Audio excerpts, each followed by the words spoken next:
All right. Well, thank you, Mr. Wilkins, for joining us. You've been very highly requested from the boys, particularly the old boys. So really keen to hear a bit about Mr. Mark Wilkins. Think about a podcast. I don't know, have you ever been interviewed? No, I haven't. It's on debut, ladies and gentlemen. So the thing with the podcast is you can literally go anywhere. We can talk about whatever we want to talk about. Um, but I think the most relevant thing is to go back to the very, very start. So I want to hear a bit about your life, particularly growing up in South Africa. So what is your first memory back in South Africa? It's back at my hometown. So my hometown's East London. It's on the east coast. It's halfway between Cape Town and Durban. It's the only river port. It's the life bloodline of the town is Mercedes-Benz, and Nelson Mandela comes from that region. So the Xhosa tribe actually originates in the Transkei and the Ciskei. So it was very much of a family town, right by the sea. We lived literally 2 blocks away from the sea. So my playground was the beachfront, the waves, the sand dunes, all that type of thing. Was very lucky to have 2 incredible parents, both my mom and dad. It was Don William Wilkins and it was Ilse Dirkie Jacob here Jones originally, and then it was Bill Wilkins. I have such fond memories of them because when you think back as growing up, you don't realize what influence your parents have on you. And you don't go out and particularly say, look, I want to be just like my parents. I'm going to copy this. I'm going to copy that. It just comes naturally to you. So all your characteristics, your manners, your morals all come from your parents. And I have to thank my parents for that.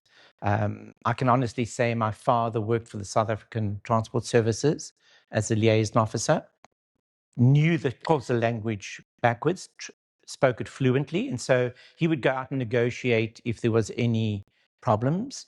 And they so well respected him that he actually was made a member of one of their tribes. And then he retired at 55 and went on into army full-time and was a lieutenant colonel. My mom, on the other hand, was a house mom, wonderful. We would go on Sundays, we'll never forget, we would go to Sunday school first, and then we would go down to the beach. I have an older brother of 2 years, Neville, and a younger sister of 4 years, Elizabeth. He would take my sister on his shoulders and each boy in his hand. Off we'd go down to the Orient Beach, and we would actually spend the rest of the morning on the beach. Father taught us to body surf, and then we would come home and sit down to a traditional Sunday roast at the table. Father was very prim and proper, so we had to sit. We would never, in summers, it could be hot as hell, but we had to wear a shirt. And we would have a roast lunch. And while we were at the beach, my mom was cooking 2 meats, was chicken, beef, rice, roast potatoes, gravy, 3 vegetables, and dessert. So every Sunday we would come home to that. So those are my fond memories of my parents. I must say that my discipline comes from my father, and from my mother, my artisticness comes from my mother. So those are the 2 characteristics I gained from them, or traits. So I was there. I went to Selborne Primary School for my primary years, and then I went to Commercial High. And in those days, you had a commercial school and a technical school. So the commercial school was all your subjects except biology. You had to do biology and science and geography and history up until year 10, and then 11 and 12, you actually chose your subjects. So we did things like, I did economics, business economics, maths, English. You had to do Afrikaans, so you had to learn 2 languages. And I did economics. So those were my subjects growing up. From there, I went to university, Rhodes University in Grahamstown, and studied a Bachelor of Commerce, majoring in economics and law.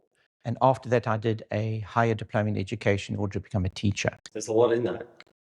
You answered all the questions I was going to ask. What is a roast in South Africa? I was thinking of some exotic game, but no, it's not. It's pretty much chicken and beef. I was going to ask you what are the things your parents taught you, and you answered that. And then you have most well-dressed man I've ever seen. You're the most well-disciplined guy I've ever seen. So I think a combination of your family and the maybe a bit of the military in South Africa taught you that. Anthony Petrie, in his interview, summed up his growing up, and I feel like, without putting words in your mouth, it's very similar. He said he grew up feeling so rich, but they had no money. And I think you were rich in love, rich in not needing for anything, and your parents gave you great opportunities. One question about the schools: were they private schools? You said that. No. So back in South Africa in those days, there were very few private schools. So these were government schools. So that was in the apartheid era. So naturally, the schools I went to were white schools, and your government schools were very, very, very good. So Selborne Primary it still is a government school, but it's semi-private in that sense. And then all the government schools became what we call Model C schools when they start to allow the blacks to join in with those schools. But going back to what you said with Mr. Petrie, I always said to someone, and it was a girlfriend of mine, I said, she criticized me about something, and I said to, and she came from quite a wealthy family. And I said to, you know what? What my parents have taught me in life, money can't buy. And that can never, ever be taken away from me. And that's what I'm so proud of my parents for. But every child will realize only when they grow up how precious their parents were to them and what they actually taught them. So strong foundations, school, great memories. You go to university, compulsory military services. Yes. What age? I was 9. I went to university first, so I only went to army about 22, 23. 1 year? 2 years. We had to do 2 years. It's compulsory. It was your choice. You could either go to army before going to university or after university. So I chose to go before because because I was going to become a teacher, they actually paid me a salary while I was in the army. So I actually had to go in a month before everyone else did because I had to go in when school started. So in the army for the first 6 months, you just do basics and you do an officer's course. And then because of my BCom background, I went into finance. Nothing. No, not yet. But there's a whole lot of roles. And then after army, you actually had to do military service. The reservists, like here, we call them commandos. And you had to go every Monday night, you had to go to army for 10 years. And then I gained the rank I left with the army with becoming a full lieutenant. And then while I was doing my so-called reservist stunt, I became a captain in the South African Army. Over a 10-year period. Over 10-year period. It was in the first 3 years. The other thing that the army taught me, well, when you go to army, they ask you what sports you have to take, what sports you actually like. And at that stage, I've always run, did gymnastics, swimming, those type of sports, played a bit of rugby. And then when I went to the army, I thought, the one guy came up and said, what are you going to do on a Wednesday afternoon when you've got sports parade? So I started to run. So in my first year of running marathons, which I'd never run in my life before, I did 2 oceans, which is a 56-kilometer race from one ocean to the other. And I ran my first Comrades.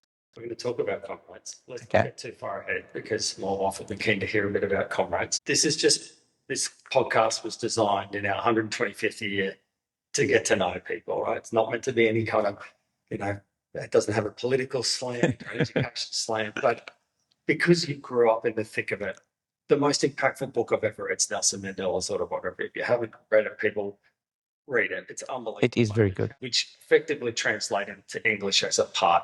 Your country was completely divided. What did you learn during that? Absolutely. What I learned in apartheid is it is unfair to have that segregation. Everyone is equal, and therefore everyone should be treated equally, and it wasn't. And I have to admit it was wrong. And it's difficult. How do you express it? The blacks did have a very, very difficult time. I felt sorry for them because they would have to get up 4, 5 o'clock in the morning, catch the bus into town because no one was allowed to. They had what they call a day pass. I'm trying to think what the Afrikaans terminology was, where they had to be no one was allowed to be on the streets, I think after 10 o'clock, unless they lived in town in a house, in the back of a house or something like that. So they would have to travel, get up at 4 o'clock, travel, work the whole day, and then get back to their homes at night. So it was very, very difficult for them. I suppose the country probably hasn't recovered. It takes generations to recover from that behaviour that inbuilt, probably rural areas more so than city areas, but that apart. Yeah. So long. And Nelson Mandela did a good job of starting that journey, but I still feel, having been to South Africa a few times, it's still challenges in the country. It's such a beautiful country. It absolutely is. I admired Nelson Mandela. If his predecessors could have only followed on what he wanted, that country would be magnificent. But unfortunately, they've all blamed the past years and never moved forward. And I always said, if South Africa could just accept everyone's equal, we one nation, and go forward, that country would have blossomed and developed into a very strong economy. I view sport as a bit of a catalyst to try. There's quite rules in the workplace. And, no country's perfect. And I don't for 1 second say this country is in a great position in terms of where we're at either. But I feel like a partners is probably the scars cut pretty deep at that time. Probably haven't recovered. Absolutely beautiful country. We'll talk about moving out here, but you touched on Comrades. And yes. Anyone listening to this may have heard of Comrades. For those that haven't run it into South Africa, can you please explain to the listeners what Comrades is? It is one of the prestigious marathons in that year calendar, and it's run from Durban to Pietermaritzburg or Pietermaritzburg to Durban. So what we call it, there's an up run from Durban to Pietermaritzburg and a down run from Pietermaritzburg back to Durban. Now, the up run's great. It's 87 kilometers. Down run is bad because you've got all the hills. It kills your knees. It kills your knees. I was very lucky. The two that I ran were both up runs. So there was an exception to the rule because the one here was Pietermaritzburg's centenary year, and they wanted to have it finish there. So I ran 2 up runs. Now, what people don't realize is that you're running people finish it in 4 hours, 5 hours, but you run for 10, 12 hours. And in my days, there wasn't any enhancing taking stuff. I remember, yes, the shoes were there, but I remember we drank Coke, but we had to take the fizzy. They used to have a sachet of corn syrup, and you had to induce this while you're running, and it's thick. And I always remember to run and eat bar ones. So bar ones were given out along the road. No, it's just like your Mars bar, but it's the bar one, and you're running up there. And all you could think of is stopping at the side of the road, because in those days everybody was on the side of the road and they were braaiing a barbecue on the side of the road. You just wanted to stop and ask them for a piece of boerewors or some bread. That's all you wanted to do. So I was very lucky in the sense that I managed to achieve 2 bronze medals. That's because of the time, right? Yes. So you start off at 6 o'clock in the morning. Halfway, if you do not reach halfway within 5 hours, you may no longer continue because you would never finish in the required amount of time. They're talking. They shoot a gun in the air. If you're 5 meters from the guy. Absolutely. Time's up. I will never forget. The guy turns his back to the finish line and he lifts the pistol up and he shoots it. And if you haven't crossed that line, you could be 1 foot away from it. You have not completed the Comrades. I mean this in the most respectful way, but it's so South African. So you said you only took up running when you went to that party. Correct. Did you go from not being like a distance runner to finishing Comrades? When you said it's one of the biggest races in the country, it's probably the most respected race in the world. Every runner, I'm not a runner, my wife, she's run it twice. every runner knows Comrades. How did you go from being a novice amateur runner to finishing Comrades? I often question myself about that because normally you'd have to build yourself up to running marathons and then running. Like I said, I would run with my father, perhaps a 5K, a 10K, that type of thing. I did run what we used to call, well, still run today. It's in its 50th year. The surface marathon, it's 18 Ks, run along the beaches in East London, and you've got to swim 2 rivers. That's flat. But you have to, and it's all along the beach. So it's over rocks and all that type of thing. So that was my longest race I'd run before going into the army. I just put my head down to it. We had to go out every morning before. So you would get up earlier than your fellow soldiers, and we would go out for a run, for a 10, 15K run. You try to get the kilometers on your legs during the week.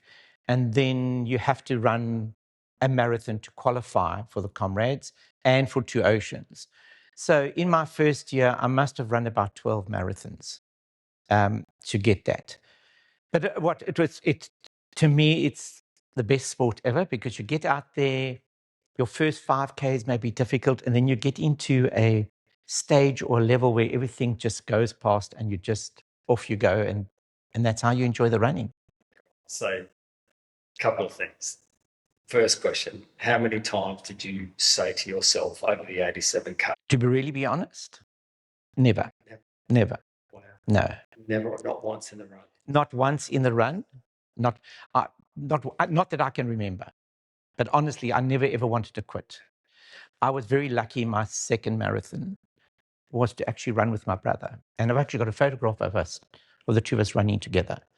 And the second one, I was very lucky and I managed to run it in 9.5 hours. So yeah, that was one of my biggest achievements. And the other big achievement, which we haven't touched on, is there's a sport in South Africa called drum majorettes.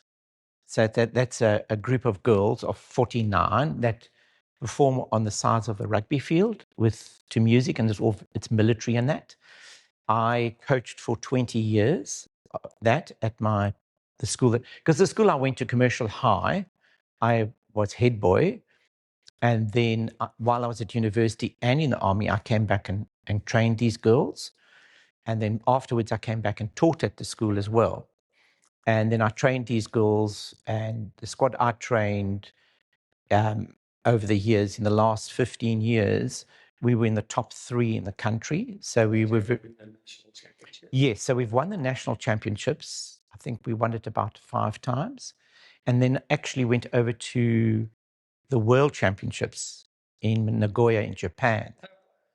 So I went over 4 times to the World Championships. And besides running the Comrades, this is the other big achievement in my life, is because we had just entered the international arena because of apartheid, we were allowed to send 2 teams representing South Africa. And I think that year we came 3rd and or 2nd, and the guy that came 1st, he had previously been, so he had known what this, he had taken his squad over, and he knew what was entailed. Yeah.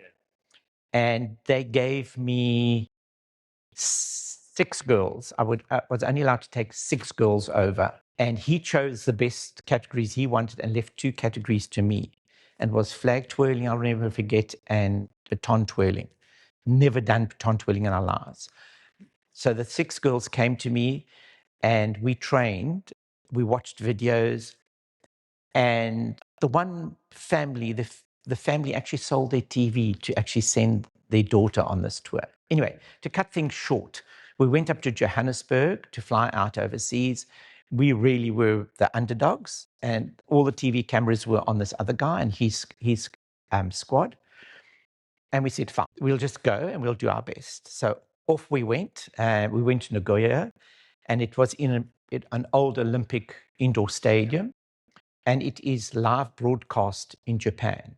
You've got this massive bank of lights on you, and it's very much on the sides of I would say, a netball court or a basketball court. So we went on, and the girls went on, they did baton, they threw these things up, and because of all the bank of lights, they couldn't see it, so everything fell on the floor. And we went into flag twirling, and we'd never done flag twirling, so we introduced something unique to it because it was a mace which we put a flag on. Anyway, so we did this and we got into the finals. So I went into girls' change rooms. I said to them, girls, we got this far. Let's just go out there and enjoy ourselves. And that's what the girls did. They went out there and enjoyed themselves. And there were 10 countries, Germany, England, America, all in the competition. And there must have been about between 500 to 800 girls taking part in this competition. And we were standing there and they were calling out the positions. Of course, it's all in Japanese. Came to our category, third place called out, second place was called out. And we thought, well, we didn't get anywhere. And then all of a sudden, one of the girls tapped me on the shoulder, said, look at the board. And we looked at the board and we actually had won the world championships to that category. So we came home. The other guy had gone over and hadn't won anything. And all the cameras were on him when we left. And when we came back, it was the reverse. So that was one of the biggest achievements in my life. And the photo, you had that photo of that team in your office. Yes, I did. Yes, yeah. Very sharp, very Marcus Kipling. That's right. Yes. But there's also a couple of those girls that emigrated to Australia. You've met throughout the years over in Oz, some of the girls. Yes, there are actually 4 living on the coast, and one of them is my best friend. So it's a very small world. Absolutely. So which one is your greatest personal achievement? You said 2. One is Comrades. That is unbelievable. And I suppose it is harder to compare because one is strictly individual. Other one's more of a team event. Which one? Which one do you treasure the most? Do you Comrades bronze or? I must say the team one, because it is magnificent to see how these girls perform, and you've trained them and this is what they give back to you. So it was a great achievement. How many people were in that arena watching? Can you remember? There must have been at least 5,000-6,000 people watching the finals. And then, of course, it was broadcast live as well. Because I only asked that question because South Africa can be a dangerous country depending on where you go. But for the day Comrades is on, there's just this unwritten rule that it is like literally the safest place you can be on the planet. But the amount of people on the road, the entire way, and then when you get to places like Hillcrest, the schools are out, bands are playing, and it's just talk about a show. So again, you talk about a show, South Africa running, then you go to probably the biggest show in the world over in Japan and you win that. So pretty special both. Yeah. One question about the competition. Is there a live band playing? Do you have the school band with you? Or no, it's taped music. You've got to put various pieces together with that. The one year we went over when we actually, that was in 1993. In 94, when we got our new flag, I took the girls over and we went back into the flag twirling section and we came second that year. We actually had the new South African flags all in sequence. That was their dress, was that. Forget about yourself. You were the first to raise the flag over in Japan. It was still in Japan, yes, yeah.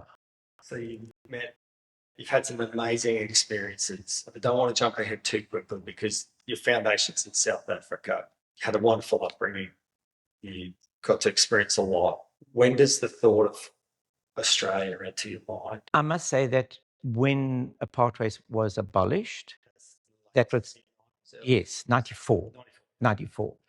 When that was abolished, I did not have much faith in a black government because history has shown us that most of the black countries are not well run. And my concern was not then, but when I had grown old, when I would have grown old, what would my pension be worth? What could I afford in the country? And how safe would it be for me as an old person to walk down the street? What age are you when you're thinking this? No. I was 39 years old. So we have jumped. Yes. You get to late 30s, you're already thinking about what does retirement element. Well, it's got nothing to do with that. It just, when we had looked at what happened to some old Rhodesia that came to Zimbabwe, what had happened there, land was confiscated, you go and look at, well, it's not Mozambique, but Angola, Nigeria, all those areas, and you see how their population was actually treated. And there was a gap between the poor and the rich even then. And even today in South Africa, unfortunately, there is a big, vast difference between the rich and the poor. And the poor people that should have gained by apartheid being dismantled haven't gained by it. So that's the sad story. So anyway, so that's what made me look at. And then a colleague of mine that taught with me, she came over to Australia. I'm still teaching in East London. Yeah, so I've only taught ever at 2 schools. That was at all 3 schools. One was only for 6 months, but Stirling High School, which commercial became Stirling High School, and then here at TSS. So I had taught, I think, about 20-something years at Stirling before I came here. Loyalty is a big part of it. To me, it is. I prefer it if the school or whatever I'm doing means a lot to me, I will stick to it. And that's what I've loved about both schools, is that I would never want to teach. If I look back to both Stirling and TSS, I would not want to teach at any other school.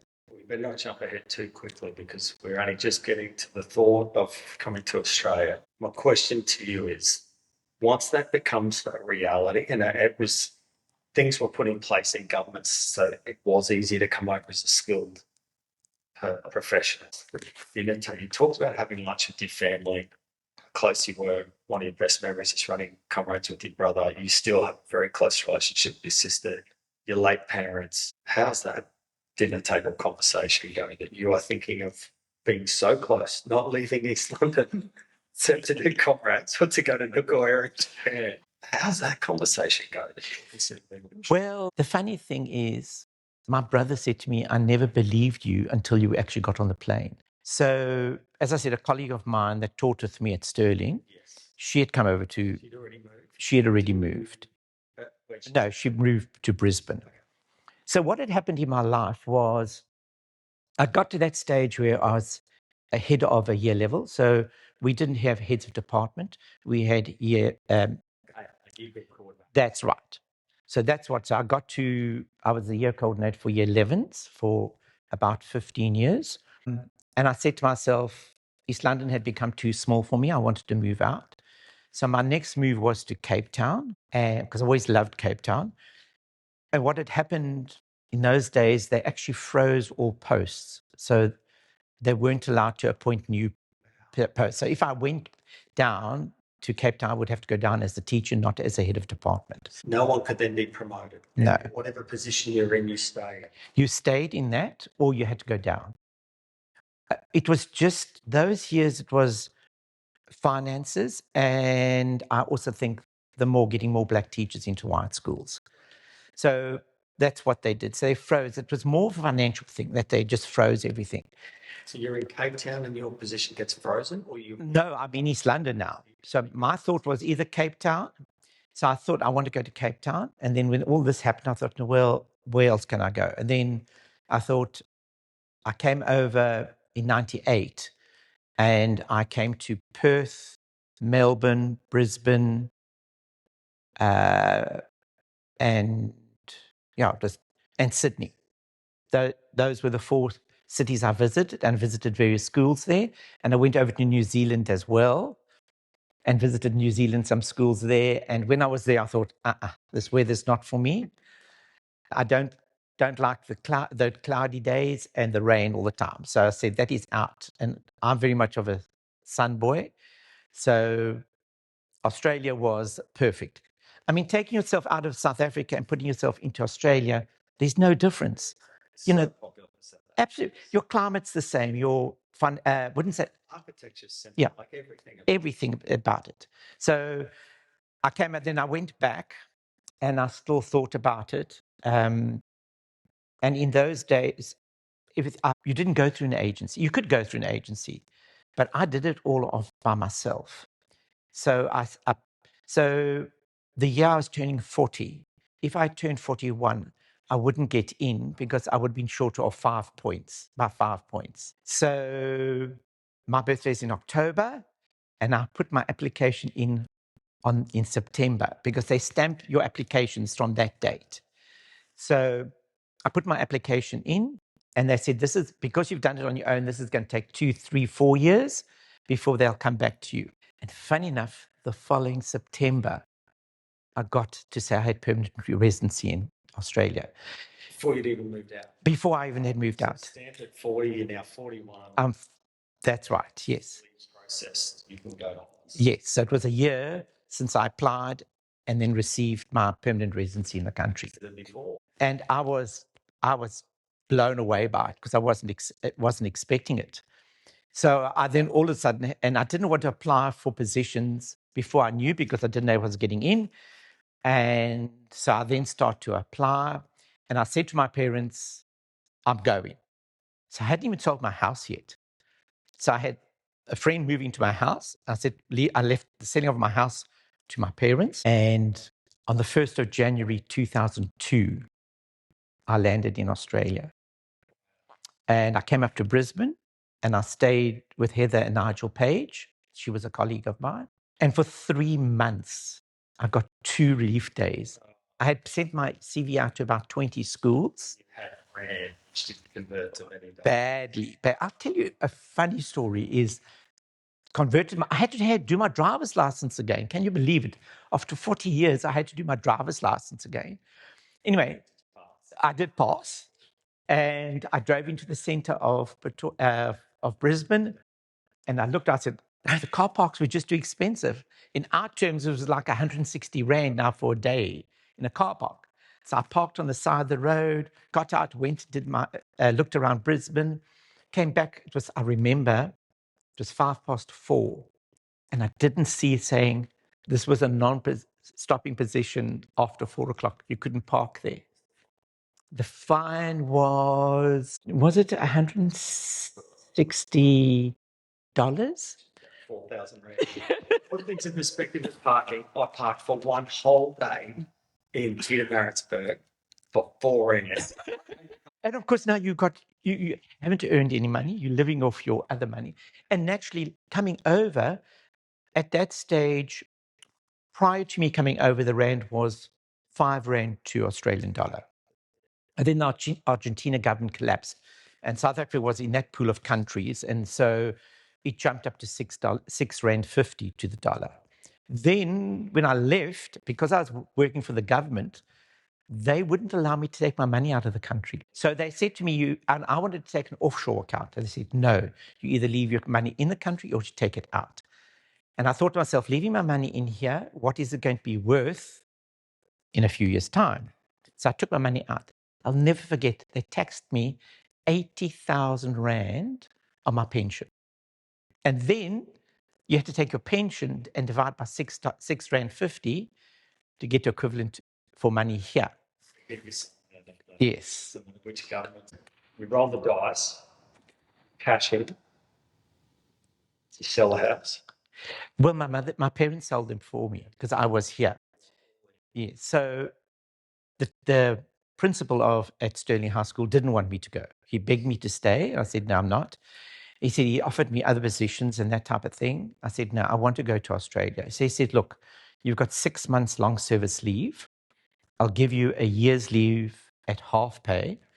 Go over, see what Australia's like, and then make a decision. So now going back to it, I landed here. So for 3 months, I never had a job. And then I was offered a position at, is it Moreton Bay College? West Moreton College, out that way. There's West Moreton, Anglican, and Ipswich, and then there's Moreton Bay College. No, the one in Ipswich. Yes. Got that offer because I had gone through an agency now. And I got offered a contract at TSS for 6 weeks. And I spoke to my friend Heather, and she said to me, it's going to be more prestigious for you to have TSS on your resume. Go for it. So I came down here knowing no one. So you must understand that I'm the only one in my family that immigrated. So the rest of my family is still back in South Africa. No one's left there even to this day. So I came out, knew no one except for Heather and Nigel. And I always prayed. Just going back quickly, when I had deciding whether I should go to Cape Town or to Australia, religion means a lot to me. My faith means a lot to me. And I prayed about it and I said, God, if you want me to get into Australia, you get me in. If I don't get in, I know you want me to go to Cape Town.